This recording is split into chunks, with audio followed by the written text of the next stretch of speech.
Hi everyone, I'm meteorologist Valerie Mills. Thanks for logging on to My Fox Hurricane as we continue to track a couple of areas of interest in the Atlantic Basin. Things are still active here even as we wind down the month of September. We'll be starting October on an active note here all across the Atlantic with areas close to home here in the Caribbean and the Gulf of Mexico that we're watching to areas off the African coast. So we're going to start with this area of interest here highlighted from the Western Caribbean into parts of the Gulf of Mexico. This is an area that at this point, the odds have been slowly increasing that this will develop into something tropical. It really does look like that we will see something form out of this, possibly our next named storm of the season.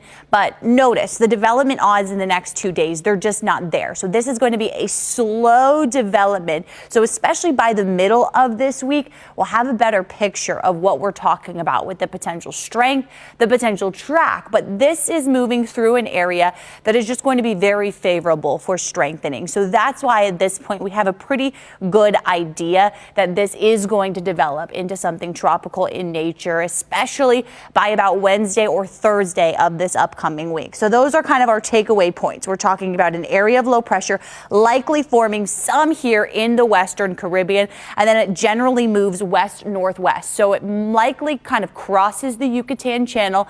There's very warm waters around that area before emerging somewhere into the Gulf of Mexico. So everyone along the Gulf Coast should be keeping a close eye on this, as it's just a little too soon to say where we might be talking about impacts from a potential tropical system. But what we are pretty certain of is the potential for some strengthening here. And a big reason for that as it's going to be moving through this area in the Western Caribbean that doesn't just have record warm waters, but we're talking very deep warm waters. So that offers just a lot of fuel for storms to move over. And I laid out the track from Hurricane Helene, and you can see where it emerged. It was right in this kind of hotbed of waters. Then it was able to continue to kind of churn up this area, moving through the loop current, which is right here outside the Yucatan Channel. And this was the point that once it got here in the Gulf of Mexico, it just continued to strengthen more and more as it paralleled the west coast of the state before making landfall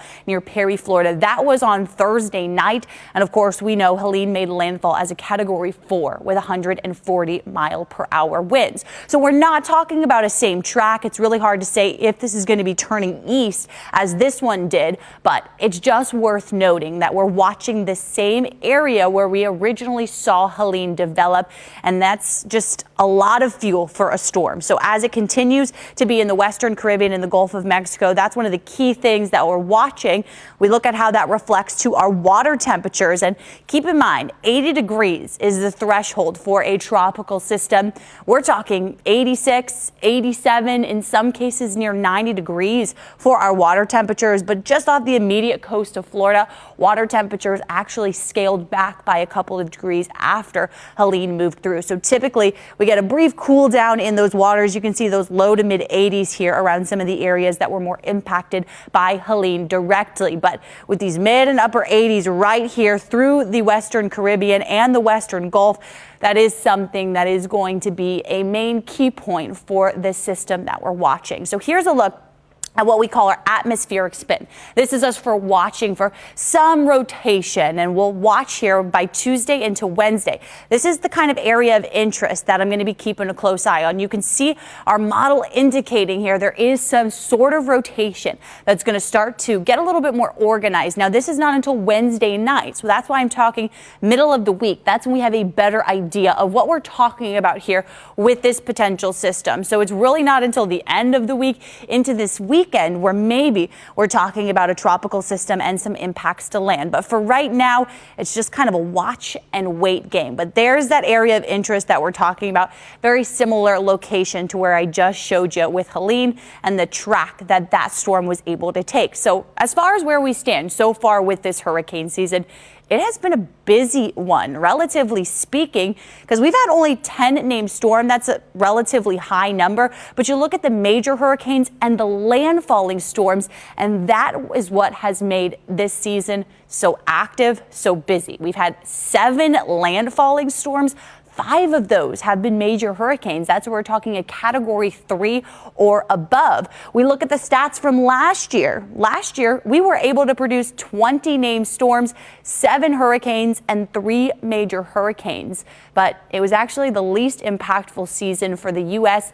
in a decade, and that's because of the storms that did or did not make landfall. So even though we can get 20 named storms, if we don't have a lot of landfalling hurricanes, a lot of hurricanes that are directly impacting land, by the books, it's not as much of an impactful season. This season, we've had half the amount of named storms, and already we're talking about an impactful season, especially for the Gulf Coast. Here's a look at all of the storm tracks that we've seen so far during the 2024 season. Focus in on the Gulf Coast, though. Look at how many storms have been able to make it into this area. Now, a couple of those impacted Mexico more, making landfall in those areas. But 4 of those storms made direct landfall right along the Gulf Coast. First, we had Beryl. That started out the season just really on a historical note for every single reason. Then Francine making landfall. Helene and Debbie, those were the 2 that impacted Florida's Big Bend. We're talking less than 40 miles apart from where those 2 made landfall. And if we zoomed in even further here, Idalia, that was last season, that made landfall directly in between those 2 storms. So unfortunately for Florida's Big Bend, it has really been a tough 2 seasons back to back. We look at the remnants of Helene now, which has caused historic flooding for parts of the Carolinas. Georgia, we're not completely done with that system yet, but most of the impactful rain starting to wind down. But you look at the track of all of the heavy rain that's moved through these areas. We're talking parts of the Carolinas, especially near Asheville, absolutely catastrophic flooding. In some spots, over 30 inches of rain has fallen in the last 3 days. That puts it into perspective. We've had months worth of rain in just a couple of days for those areas. I'm sure you've seen some of the footage. Absolutely devastating. People climbing to the roofs of their houses to avoid the flood waters and the really intense rushing waters that have come with all of the rain from Helene. So it just goes to show these storms, not just a coastal impact, but we're talking up into the Ohio Valley, people seeing impacts from Helene. Now we'll talk about the other systems that are out in the open Atlantic. We've got those 2 waves just off the coast of Africa, particularly this area in red here. That's up to an 80% chance that develops over the next 7 days. And this area in yellow, that's new. As of Sunday morning, a 20% chance for that to develop over the next 7 days.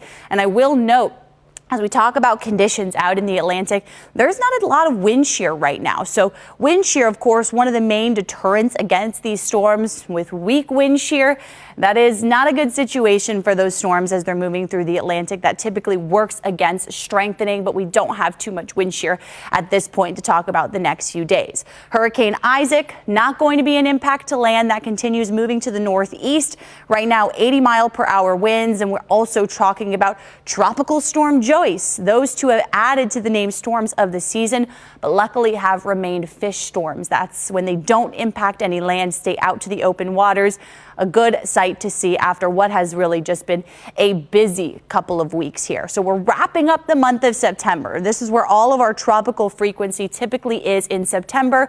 We still have 2 months left to go this hurricane season, but we start to wind down where we typically see these storms to develop. And as we start to talk about these fall fronts moving through, that's when we get some of those stronger steering currents to guide these storms as they get into the Gulf of Mexico. So in fact, with that area we're watching in the Western Caribbean and the Gulf, it does look like a front moves in at the end of this week. And so that could be one of the main steering currents for that potential area of disturbed weather. Either way, we're keeping a close eye on everything, and you can find all your updates right here on My Fox Hurricane.